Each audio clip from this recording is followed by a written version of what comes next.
Faire baisser les prix du gaz. C'est l'enjeu principal du sommet européen qui a débuté ce jeudi à Bruxelles. Les chefs d'État et de gouvernement vont négocier autour des dernières propositions faites par la Commission européenne. Pour le président français, les principaux outils qui permettront de progresser sont désormais sur la table. Des mécanismes de plafond sur les différents prix du gaz, des mécanismes permettant de mieux décorréler les prix du gaz et de l'électricité, comme ça a été permis pour l'Espagne et le Portugal, et des achats groupés européens, vraiment effectifs, puisqu'on a décidé le principe il y a plusieurs mois. Donc c'est un ensemble de mesures, mais qui doit viser à réduire le prix du gaz, à dissuader les spéculateurs de venir profiter de la situation et à baisser notre prix de l'électricité.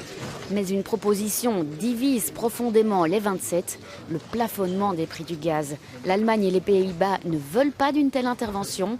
Le refus de Berlin et son plan national de soutien aux citoyens et aux entreprises provoquent d'ailleurs des tensions avec ses partenaires. Le danger est tel que certains États membres, disons qu'ils disposent d'un budget plus important ou d'une plus grande marge de manœuvre pour emprunter de l'argent, peuvent soutenir leurs entreprises et leurs ménages davantage que d'autres États membres. Nous commençons alors à avoir ce que nous appelons généralement un terrain de jeu inégal.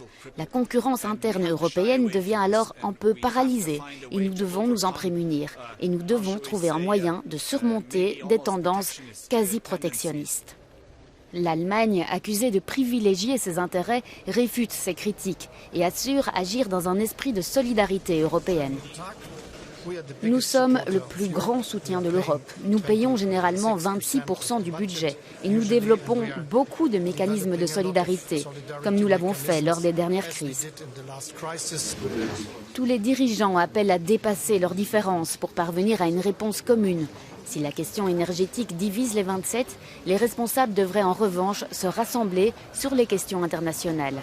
Ils rappellent leur soutien à l'Ukraine et veulent s'assurer que les sanctions à l'encontre de la Russie ne puissent pas être contournées.